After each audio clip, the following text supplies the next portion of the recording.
Hello and welcome to my YouTube channel. My name is HotMomba and I am playing some Final Fantasy Tactics today. But the caveat is that it is a modded version of Final Fantasy Tactics. Now, I got into Twitch playing Final Fantasy Tactics insane difficulty and did not have a great time with it, as many people could probably imagine. But I did meet some pretty cool people through that, and I met this gentleman named Cerabow, who has created a mod for this game, and it's really something quite special. It's kind of that perfect medium between being harder and that which is insane difficulty, and easier, which is basically the vanilla version of the game, and has a lot of new items, some reworked classes. So like archers are much more viable just because they have different options. And so I'm really excited to get into it. Small caveat, I have played through earlier patches of this mod, so not everything is going to be 100% new to me, but I am excited to go on this journey with you, and we'll see how this goes. So what we've got here is the tutorial battle, which is relatively similar in terms of options of things that you can do. I mean, Gariland still going to be a Hoss, same as Agrius. You do get to see some new things in this fight, but really low chance that you're gonna lose. And if you've already played the game, which if you haven't played Final Fantasy Tactics before, I'd recommend probably playing vanilla first and then going into a mod. But as you can see, you do have access to Night Sword, similar as Gariland does. But I'd take the option just to go whack the guy, and so does Agrius, which there is the occasional awkwardness of where they do what is essentially that charge strike before they move. So they'll charge strike and then move away, which obviously doesn't work. That happens a lot less frequently than it did. I think it does happen one time in this battle. So yeah, just watching Alice, Alice, Rad, and Lavinia. I forget the last one. So we're just punching. That's another thing, is that Night Skills got some range, so him lowering Agrius's attack does affect things, and he also just doesn't have to be right up next to her. Oh yeah, so I got interrupted, or Agrius got interrupted strike, so that dude won't die, but Rad goes to try and hit him with his battle axe, and that's always pretty cool when Rad actually decides to do a melee attack. So then I get I get don't acted, so I just proceed to stand around because I don't have very much agency in this fight.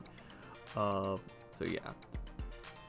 And in terms of like, for the sake of excitement, there isn't that much things that happen here, so I'm going to zoom through the rest of this bit.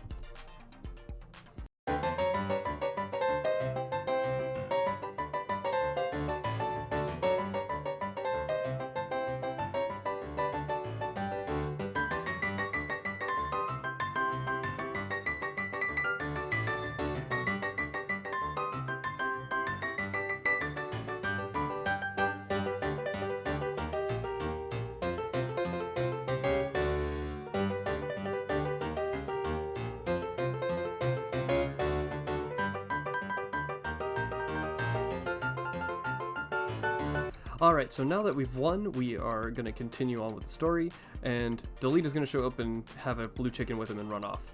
So now we can actually move on to what we want to talk about, which is going to be the overall strategy, and where we can start making some actual decisions. My overall strategy for this game is going to be pretty easy in terms of for the first chapter.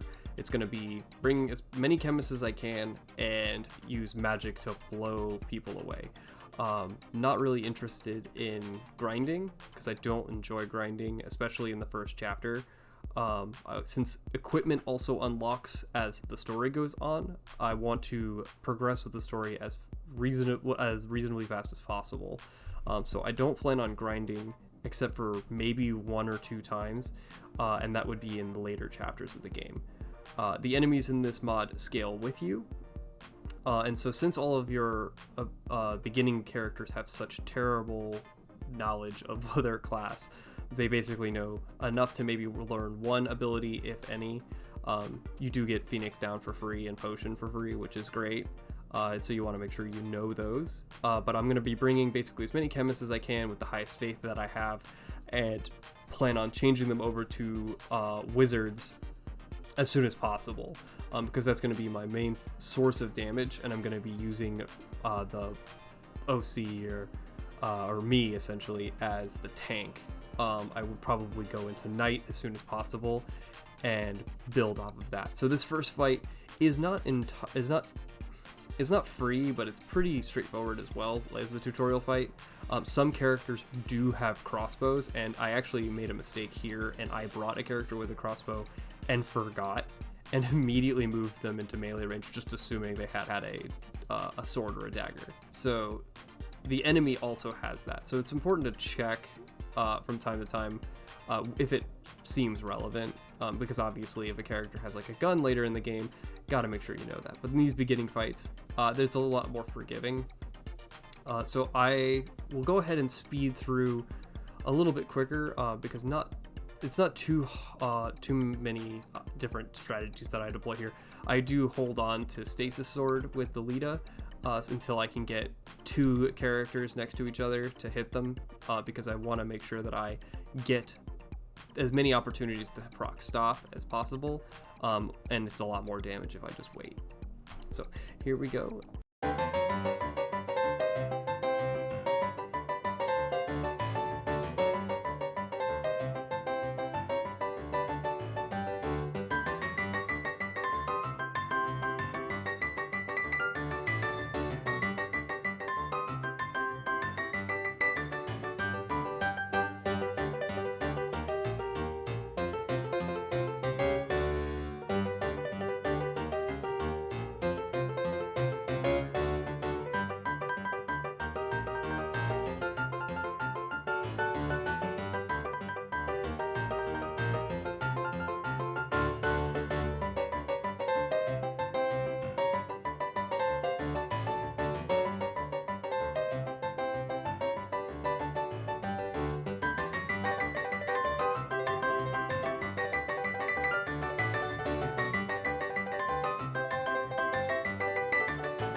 Alright, and so now we've made it through the first battle, and now we'll go ahead and take a look at a cutscene after we go ahead and check if we can learn anything relevant.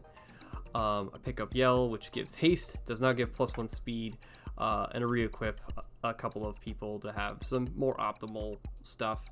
Not too concerned about it at the moment, and so then we'll go ahead and jam through the text at our father's death scene.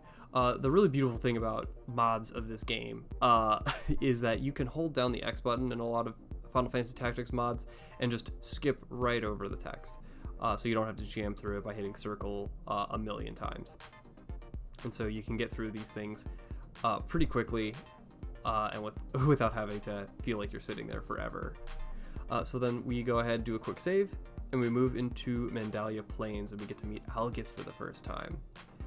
I do believe that since he is an actual guest, that we don't get control of him like we do Delita, but in future fights we will have access to his abilities. And so then we'll go ahead and help this boy out, no matter how much we know we will hate him.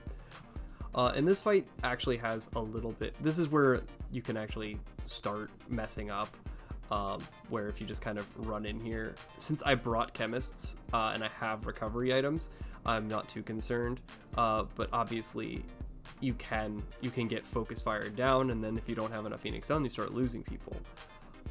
Luckily, instead of beating on Algus, which is what I remember the AI doing a lot when I was younger, they go ahead and run straight at you, so you get some options to who you want to focus down. Since this is a file I want to try using some items, I do attempt to use a poison item that gives oil, which is pretty good.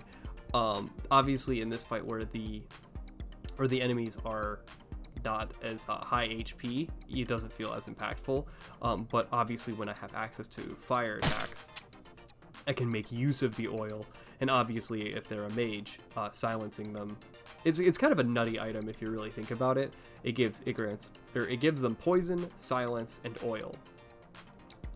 In terms of all of those abilities together, is a really powerful attack. I mean, if you tried to cast a spell to poison one guy, that doesn't feel very great, but if you can silence and poison them, even better. And so oil is just on top of it. I find it an awesome way to make chemists more useful in combat beyond them once they get guns, obviously, because once they get guns, they're just fantastic in terms of their recovery and utility. Why you bully me? So we have a little bit of we have our chemists get low, we kill one of their guys, we focus on the next guy, I get a poison proc, and I go to recover my my chemist. And since it feels like in a lot of these fights that if you just didn't have access to potion, you would suffer a lot. So in this moment where I have enough JP on my chemists, I'm like, great, I'll gladly go a little bit slower by throwing recovery back. But if I didn't have the recovery in the first place, I could actually get into some trouble here where they start focusing down my guys. I get shot by an arrow, and then the double chance proc. The improvement to crossbows in this, as opposed to vanilla, is that they can double hit. I think it's a 25% chance or 20% chance to hit twice, which makes crossbows a lot more swingy. It's kind of like a crit. So since I got lucky and poisoned that guy, they got 2 poison guys. They're starting to lose morale. At least that's what I would imagine. I start hitting the panther, and I realize that by attacking it, it actually gets to go more. And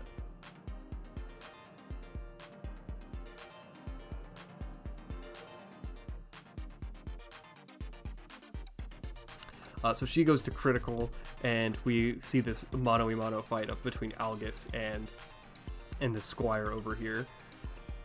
So I go ahead and I'm going to try and finish off the cat, because the cat is going to be a big problem because it can do a lot more damage.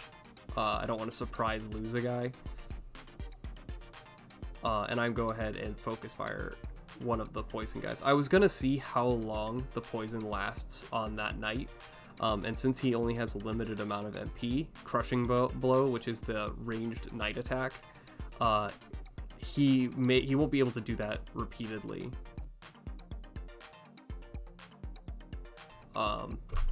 And I do a little fancy thing right there where Delita targets himself and hits the guy next to him with his holy sword skills.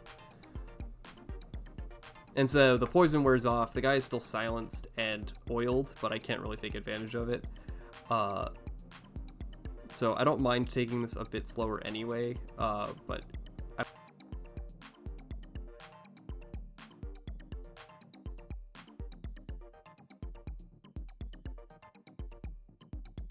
so he's running low on MP, so he's not going to be entirely a threat anymore. So we just go ahead for some self buffs to try and get some XP. I just hit level 2.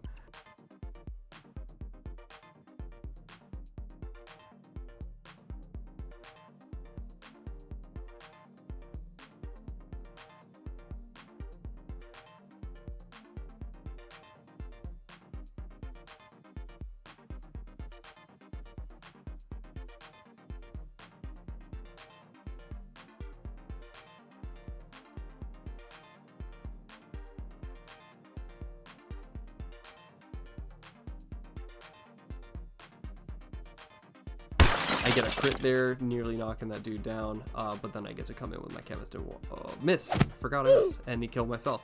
So that dude is trying to Rambo his way through this whole thing.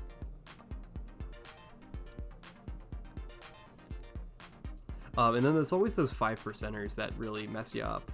So then once I get my turn, I walk over here, 94%. He did not dodge again. That was his first mistake. Go ahead and get some recovery for some free JP and go for a crossbow shot and finish that guy off. And that'll wrap up the fight number 2. And with that, I'll go ahead and wrap up this video. I will be posting the rest once a week. I stream on Twitch every Friday, typically from the afternoons, and I hope you enjoy. If you like, go ahead and leave a comment, and if you're interested in seeing me try or do anything interesting, feel free to let me know. Otherwise, I hope you guys have a great day, and I'll talk to you later. Okay, bye.